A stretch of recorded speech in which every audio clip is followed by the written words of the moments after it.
महसूस हुई, औषधियों की भी आवश्यकता महसूस हुई और अलग अलग काल खंड में चिकित्सा की अलग अलग पद्धतियां रही हैं। आज भी अनेक पद्धतियां हैं, होम्योपैथी है,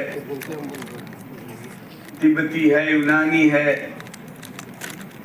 और ये जो सबसे ज्यादा एलोपैथी, जिसका कुछ ज्यादा ही प्रचार प्रसार है। तो सभी पद्धतियों का एक ही मकसद है, अब चाहे उस डॉक्टर हो या किसी विधा के डॉक्टर हो, कि लोगों को हम स्वस्थ बनाएं, उनको दीर्घायु बनाएं। समय के बढ़ते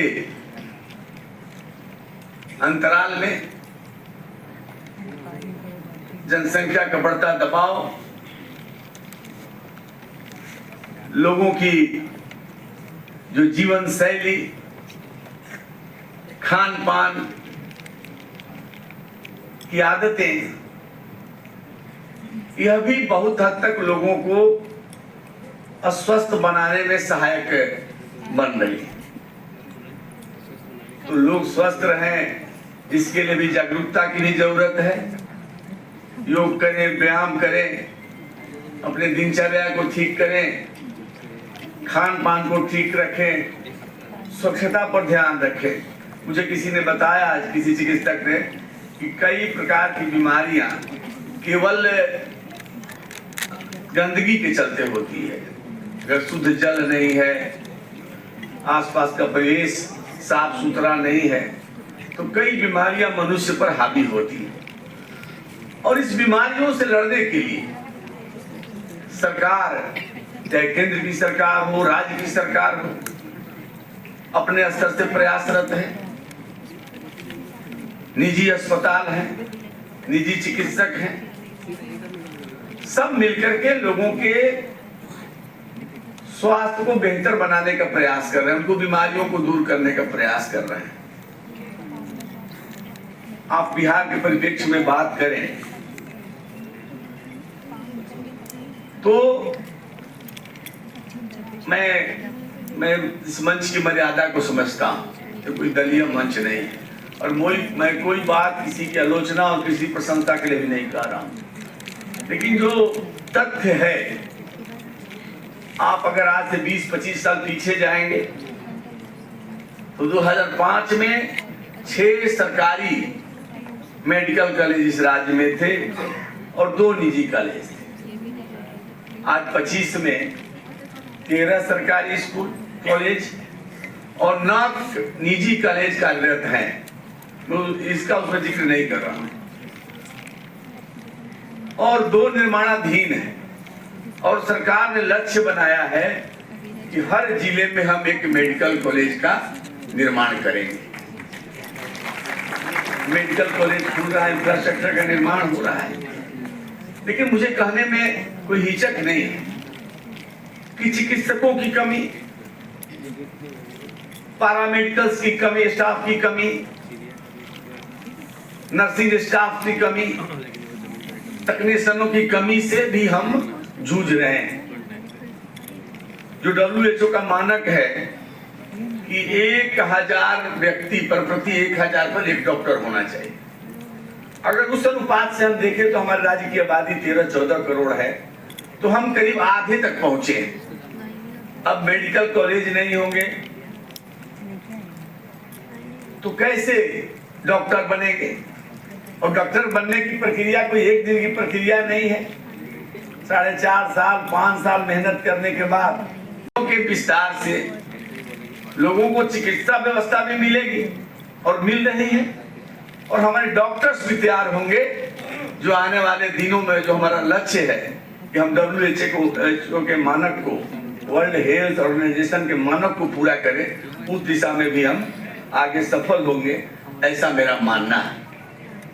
देश की नरेंद्र मोदी जी की सरकार ने लोगों की स्वास्थ्य की अहमियत को सबसे ज्यादा समझा, और बड़े भाई जिक्र कर रहे थे जिस योजना की, प्रधानमंत्री जन आरोग्य योजना, उस योजना के तहत 1,57,00,000 कार्ड होल्डर केवल बिहार में हैं और परिवारों को जोड़ लीजिए तो 3,75,00,000 व्यक्ति इससे कवर हुए हैं।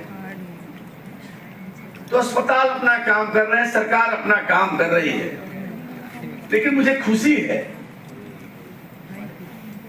ये ECIC जो है और ये जो अस्पताल है ESIC, ये जो अस्पताल है मेडिकल कॉलेज एंड हॉस्पिटल राज्य कर्मचारी बीमा निगम का, यह श्रमिकों की विशेष चिंता कर रहा है।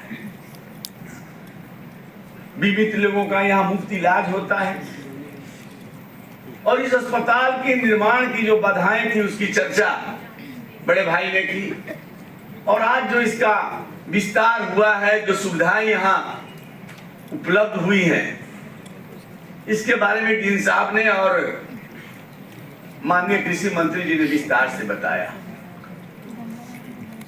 कि यहाँ हर प्रकार की सुविधाएं हैं, आधुनिक चिकित्सा पद्धति का इस्तेमाल किया जा रहा है, चिकित्सा के क्षेत्र में रोज नए नए आविष्कार हो रहे हैं, नए नए जरूरतें महसूस हो रही, उन जरूरतों को पूरा करना भी एक चुनौती है और यहाँ एक छत के नीचे तमाम सुविधाएं उपलब्ध हो रही है। पहले से कई ओटी है, आज भी एक ओटी का श्री गणेश हुआ, ICU का श्री गणेश हुआ, रोज इसका क्रमबद्ध विस्तार हो रहा है और इस पर दबाव भी बढ़ रहा है और मुझे यह जान के बेहद खुशी हुई कि यहाँ केवल बीमित श्रमिकों का इलाज नहीं होता बल्कि आम आवाम का भी यहाँ इलाज उपलब्ध है और 50% से ज्यादा मरीज जो आते हैं वो बीमित नहीं होते, फिर भी इलाज होता है। और मैं OPD में भीड़ देख रहा था, मैंने डीन साहब को बताया कि भीड़ बता रही है कि इस अस्पताल की विश्वसनीयता लोगों के बीच है, यहाँ जाएंगे तो हमें बेहतर चिकित्सा मिलेगी। इसकी जो ताकत है, जो मुझे जानकारी दी गई, यहाँ वर्तमान में 500 MBBS और 54 PG छात्र शिक्षा ग्रहण कर रहे हैं। यहाँ 131 डॉक्टर हैं, 71 रेजिडेंट हैं, 163 मेडिकल स्टाफ की पूरी टीम है, जो सब मिलकर के लोगों को बेहतर सुविधा, चिकित्सा सुविधा देने का प्रयास कर रही है। डॉक्टर साहब, डीन साहब ने और इसका अपडेट आंकड़ा बताया जो थोड़ा इससे इतर है और ये जो श्रमिकों को सुविधा यहाँ दी जा रही है, डीन साहब को मैं कहूंगा कि आपकी चुनौतियां और बढ़ने वाली है और इसलिए बढ़ने वाली है कि केंद्र की सरकार ने जो सामाजिक सुरक्षा संहिता 2020 को लागू किया है, उसके चलते इसके क्षेत्र का काफी विस्तार हुआ है। अब इसका दायरा इतना व्यापक हो गया है, अब केवल कारखानों के कर्मचारी ही नहीं बल्कि जो हमारे असंगठित क्षेत्र के मजदूर हैं और जो गीग वर्कर्स हैं, जो जोमेटो, स्विगी आदि प्लेटफॉर्म पे काम करते हैं, उनको भी इस दायरा में लाया गया है। उनको भी बेहतर चिकित्सा का लाभ मिले और इलाज मिले, समय पर मिले,